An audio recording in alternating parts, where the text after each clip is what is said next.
Welcome back to Words of Paradise. I'm your host, Leon Idol, and let's talk about Buffy the Vampire Slayer, a show that, well, while the first 4 seasons are good, it hasn't been relevant since like 2002. Although I say the first 4 seasons are good, season I believe 6, either way, the musical episode, Once More to Feeling, oh, so good. My favorite episode of the entire show. But why, Leon? Why are you talking about Buffy the Vampire Slayer, a show that's not been relevant in the better part of 2 decades, unless you count an albeit pretty good comic book run about 7 years ago? Well, I will tell you why, dear viewer, because the Mary Sue has put out an interesting article. Sarah Michelle Gellar discusses Buffy's extremely toxic male set. So, yeah, obviously with it being the Mary Sue, it's going to have a pretty hard bias. But that being said, there have been accusations about Joss Whedon for the last 5, maybe more years about his, not only his infidelity, but the way he treated women on set, and how he used the guise of being a feminist to get away with more than he probably should. And since this was a Joss Whedon-led show, even if it's from the Mary Sue, I'm wondering if there might be a grain or kernel of truth in here. So let's read through it. Spike, my man. Greatest character in that show. Best actor on that show, too, aside from maybe Anthony Stewart Head. Both are awesome. Michelle Trachtenberg, I wish she'd have blown up to be more than just this show and a Disney Channel star. Obviously, Sarah Michelle Gellar, she's great. Not a big Allison Hannigan fan. Look, I'm going on. I really did enjoy this show, but let's get to the article. There's a certain level of bravery that comes with exposing toxic working conditions. I'm sorry, I already can't take this seriously. I read it in such a dismissive tone. I'll try to do that unless it's actually warranted. There's a certain level of bravery that comes with exposing toxic working conditions. Recently, Sarah Michelle Gellar gave us what she doesn't owe anyone, and that's her feelings and experiences working on the set of Buffy. Well, it can't have been too bad because you became a household name and got exceedingly rich, also marrying into another Hollywood heartthrob in Freddie Prinze Jr. So, I wouldn't dog the show that made you what you are too hard, but let's keep going. Previously, she supported others who had spoken out, most notably her co-star Charisma Carpenter, who spoke out about what she endured behind the scenes of Angel, Buffy's spinoff. Gellar also expressed support for Ray Fisher, who shared what he suffered while working with Joss Whedon on the Justice League set. Sarah Michelle Gellar, telling her own story, adds even more to the conversation. The Ray Fisher stuff I have very mixed feelings about. On the one hand, given all the accusations against Joss Whedon, there is probably some truth there. I mean, when only 1 or 2 people came out against Bill Cosby, I thought, I don't know, old man with lots of money, seems like people just want to use him to get rich. But then when 37 people came out against him, okay, pretty hard to deny that at least, a lot of these are probably true. And that's kind of how I'm feeling with Joss Whedon. People might be exaggerating or flat out lying for clout, but also there are so many accusations, I can't exactly just come out and say, oh, nope, they're all liars. But on the other hand, against Ray Fisher, there is no evidence, and Warner Brothers did at least one, if not multiple, investigations, and nothing came of it. It seemed like he was just making trouble and trying to use race baiting to get his name out there and become even more famous. So, like the proto-Jussie Smollett, I can see both sides, and I don't know which is more accurate. But let's see what Buffy has to say. During Power of Storytelling, Producers Roundtable at the Raps Power of Women Summit in Los Angeles, Sarah Michelle Gellar said the following. For so long, I was on a set that I think was known for being an extremely toxic male set, and so that was ingrained in my head that that was what all sets were like, and that women were pitted against each other. Then if women became friends, then we become too powerful, so you had to keep that down. I definitely have a hard time believing this. I mean, yeah, there's of course the stereotype and joke that women can't be friends and whatnot. But think of other shows from both the same time and prior. We've never heard like Laura Prepon and Mila Kunis talk about how they actually hate each other on set and they couldn't be friends, which that '70s show, or the cast of Friends, the 3 girls. Courtney Cox, Jennifer Aniston, and Lisa Kudrow.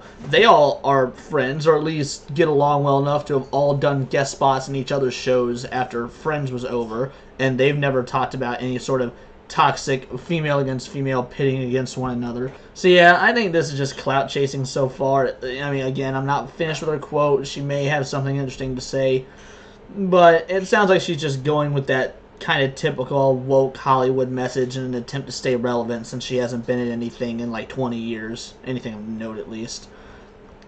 And now that I've had this opportunity to work with so many more women and men that support women as well, I realize how easy an experience it can be. Unfortunately, we're still in that place where all those departments a lot of times need to be women for us to have a voice. Again, I don't think that's true. Like, the idea that a woman needs to be in charge to listen to another woman's idea just doesn't sit right with me. Now, it is relatively accepted in the realms of psychology that women, believe it or not, are actually less confrontational. So I can absolutely believe that, if a woman doesn't like the way a scene is written, she would be less likely than a male actor, male co-star, to go to the director or producer or whatever and say, hey, let's make a change. But that's not because women only feel comfortable doing so when women are in power. That's just a generally accepted psychological finding that has, study after study behind it. Women are actually just less confrontational. So whether it's a man in charge or a woman in charge, the margin of, hey, let's change this scene or hey, let's do this, probably doesn't vary all that much. Also, with men being more confrontational, men are probably more likely to say, no, this is how it's written, this is how I want you to perform it. And I don't think there's anything wrong with that. If you're the director, you're the one making the movie, if you have a certain vision, well, you're going to want to stick with your vision. So, this is so far a lot of tripe that just seems like she wants to maintain some sort of relevancy by spouting a false narrative she actually knows nothing about from her place of privilege. Recognizing that actors are people and that set experiences aren't always positive is crucial. We can love and cherish a series like Buffy for what it has done for us personally, but we must stand behind individuals that speak out against shitty and toxic producers, writers, and so on. Joss Whedon and others Sarah Michelle Gellar is referencing in her statement aren't exempt, and they must be held accountable in the TV and film industry. I mean, yes, that I agree with. If people are doing things they shouldn't be doing, they should be held accountable, they should be spoken out against. But how long did it take people to speak out against Roman Polanski for raping a 13-year-old girl? Look, I love the movie Rosemary's Baby. I can separate art from the artist. But this happened in the 70s, and it took till like 2009 for that to actually come out, and then Homeboy went on the run. Let's not accuse maybe Joss Whedon of being that level of toxic unless you actually have some receipts. And unfortunately, I haven't seen any receipts as much as I want to because I don't like Joss Whedon. I would like for actual information to come out showing he's a scumbag so I can be like, yes, good, my hatred of him is validated. Not only did he ruin what could have been some of the greatest movies of all time, but also he's bad to women. Fuck him. But all I hear are these anecdotal stories, and that's unfortunately not enough for me. Gellar's statement may be heartbreaking for fans to read, but she's no longer scared to tell her story and help others tell theirs. Her bravery is something we should applaud as fans and hopefully as feminists. Take what the icon herself said at the summit and recognize the importance of her story.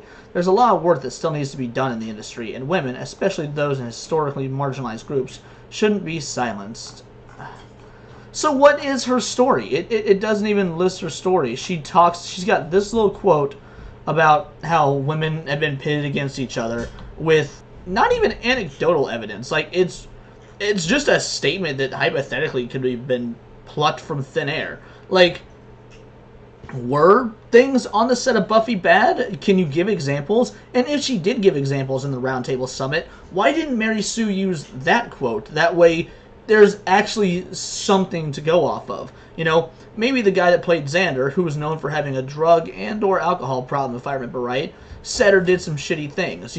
Tell that. Then have the Mary Sue follow up with him, like, hey, what's your side? Now, obviously, they're not going to do that. They're not going to ask a straight white man his side, because it's the Mary Sue. But that's how journalism should be done, is here is an accusation, or here's a story, have us do follow-ups, let's get the truth out there. And that's just not what's happening in this case. This is the epitome of a nothing burger.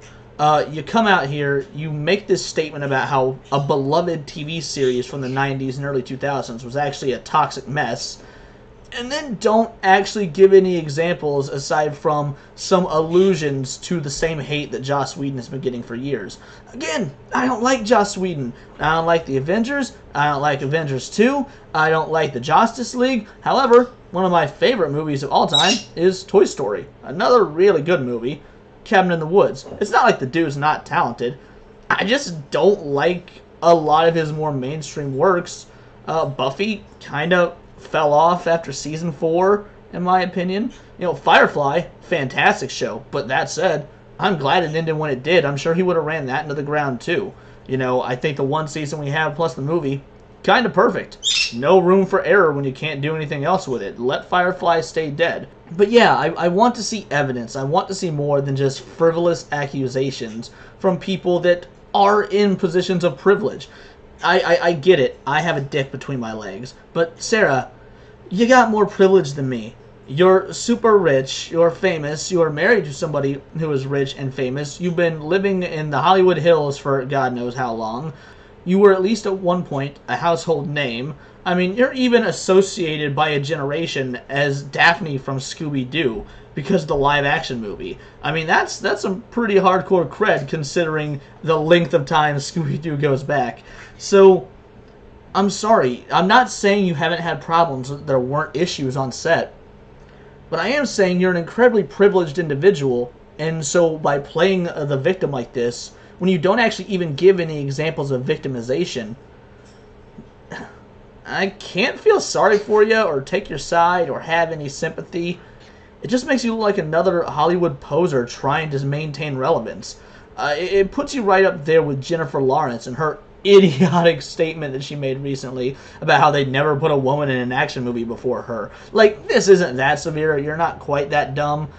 But that being said, I still enjoy Buffy for what it is. I mean, Oz and Willow, adorable, one of the most adorable TV couples of all time.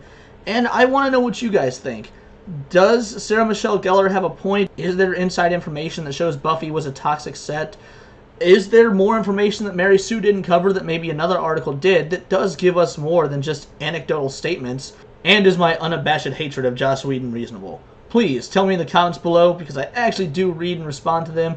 Beyond that, please like and subscribe. I am really trying to grow this channel, so it would mean the world to me.